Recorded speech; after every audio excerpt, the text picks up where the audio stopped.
बमोरी विधायक इंजीनियर ऋषि अग्रवाल ने किसान हितैषी होने का दावा करने वाली मध्य प्रदेश की डॉक्टर मोहन यादव सरकार पर गंभीर उदासीनता और लापरवाही का बड़ा आरोप लगाया है। विधायक अग्रवाल ने सोमवार को अपने कार्यालय में पत्रकारों से रूबरू होकर एक बड़ा खुलासा किया। विधायक अग्रवाल ने बताया कि केंद्र सरकार ने मक्का की उपज को 2400 रुपये प्रति क्विंटल के भाव पर खरीदने का ऐलान कर दिया था, लेकिन प्रदेश के मुखिया डॉक्टर मोहन यादव की सरकार ने इस खरीदी के लिए केंद्र सरकार को प्रस्ताव ही नहीं भेजा। इस दावे की पुष्टि के लिए उन्होंने केंद्रीय कृषि मंत्री शिवराज सिंह चौहान के मंत्रालय द्वारा जारी पत्र को पत्रकारों के साथ साझा किया। पत्र में यह जानकारी स्पष्ट रूप से दी गई है कि मध्य प्रदेश सरकार की ओर से अभी तक रबी विपणन सीजन KMS 2025-26 के लिए मक्का खरीदी का कोई प्रस्ताव प्राप्त नहीं हुआ है। विधायक अग्रवाल ने कहा कि ये किसानों के साथ बड़ा छलावा और धोखा है। केंद्र सरकार ने 2400 रुपये प्रति क्विंटल पर खरीदने की घोषणा कर दी, लेकिन मध्य प्रदेश में किसान अपनी मक्का 1000 से 1300 रुपये तक में बेचने के लिए मजबूर हैं। सरकार किसानों के साथ धोखा कर रही है। विधायक अग्रवाल ने अपनी बात रखते हुए जुलाई से नवंबर तक गुना जिले में हुई अत्यधिक बारिश का मुद्दा भी उठाया, जिसे उन्होंने प्रदेश में सर्वाधिक वर्षाग्रस्त जिलों में से एक बताया। उन्होंने कहा कि गुना जिले में बमोरी और गुना क्षेत्र सर्वाधिक पीड़ित रहे। विधानसभा सत्र के दौरान उन्होंने जिले में फसल और पशुधन को हुए नुकसान की बात भी रखी थी। उन्होंने आरोप लगाया कि इस समय RBC के प्रावधानों के तहत जो मुआवजा बांटा गया वो लोगों के चेहरे देखकर और राजनीतिक संरक्षण प्राप्त संपन्न और बाहुबली लोगों को दिया गया।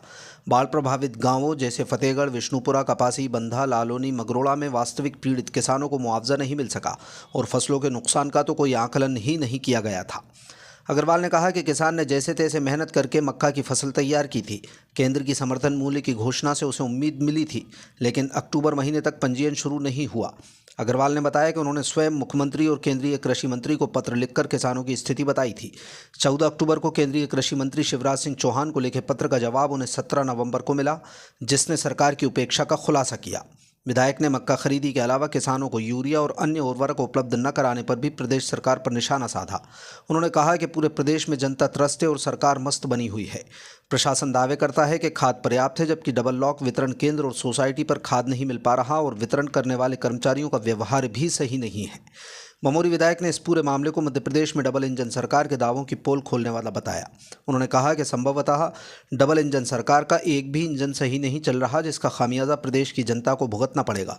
उन्होंने केंद्रीय मंत्री ज्योतिरादित्य सिंधिया से भी सवाल करने की अपील की कि उनके क्षेत्र का किसान परेशान क्यों है।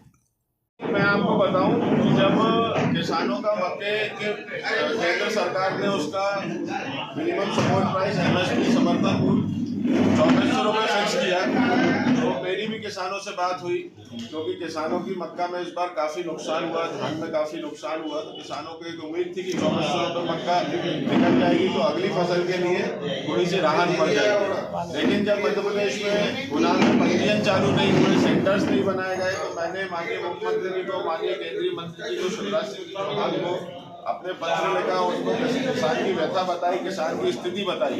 जब मेरे को ये जो कृषि मंत्रालय से पत्र मिला, कृषि भवन से पत्र मिला मेरे पत्र के जवाब में, उसमें स्पष्ट लिखा हुआ है कि मध्य प्रदेश सरकार द्वारा KMS 25-26 के लिए मक्का की खरीदी का कोई प्रस्ताव अभी तक प्राप्त ही नहीं है।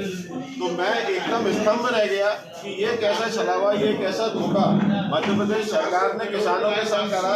आज जो किसान मजबूर है उसकी मक्का 1000 और 1200 रुपये बेचने के लिए, अगर मध्य प्रदेश सरकार चाहती और ये प्रस्ताव केंद्र सरकार को भेजती, तो मध्य प्रदेश में भी अपने पड़ोसी राज्य उत्तर प्रदेश की तरह मक्के का भाव 2400 रुपये प्रति क्विंटल होता है। किसान की मक्का 2400 रुपये प्रति क्विंटल में बिकती है। तो आपको लगता है कि केंद्र और मध्य प्रदेश सरकार के बीच में सामंजस्य नहीं है? अब ये तो डबल इंजन सरकार है और बार बार कहने में आता है कि डबल इंजन है, लेकिन अगर डबल इंजन सरकार का कोई एक इंजन आपसी तालमेल से नहीं चलेगा तो निश्चित रूप से उसकी जो हानि है प्रदेश की जनता को ही होगी। और क्या आपको लगता है कि उत्तर प्रदेश सरकार ज़्यादा अच्छा काम कर रही है मध्य प्रदेश सरकार से? अब कौन सी सरकार काम कर रही है, कौन सी अच्छा काम नहीं कर रही, ये तो ये बात है कि जहाँ पे किसानों को राहत है, क्योंकि अपने भारत देश की सबसे जो मजबूत रीढ़ की हड्डी कहा जाता है वो किसान को कहा जाता है।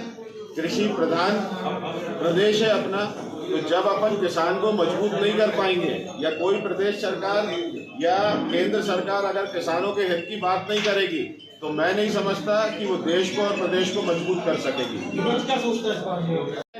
लेकिन धरातल पे शायद माननीय मुख्यमंत्री जी किसानों की चिंता नहीं कर पा रहे हैं। ये समिति प्रबंधक का भी एक वीडियो आया, देखने में लाया कि खाद को लेकर विवाद हो रहा है, तो खाद की स्थिति क्या है अभी बना? खाद की स्थिति यह है कि खाद एक्चुअल में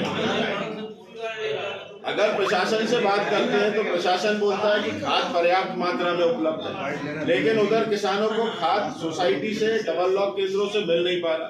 तो इसका अगर उनकी माने तो फिर ये दिमाग में आता है कि इनकी वितरण प्रणाली ठीक नहीं है। और वैसे मैं जहाँ तक समझता हूँ कि जितना पर्याप्त मात्रा में खाद किसानों को चाहिए उतना सरकार खाद की व्यवस्था करा ही नहीं पा रही। वितरण करने वाले बदसलूकी कर रहे हैं। वितरण करने वाले बिल्कुल बदसलूकी कर रहे हैं। कभी किसान को खाद के बदले में गालियां खाने मिलती हैं, किसान को लाइन में खड़े होकर धक्के खाने मिलते हैं, कभी कभी किसान को डंडे खाने मिलते हैं। तो इसकी जवाबदारी तो सरकार की तय होनी चाहिए।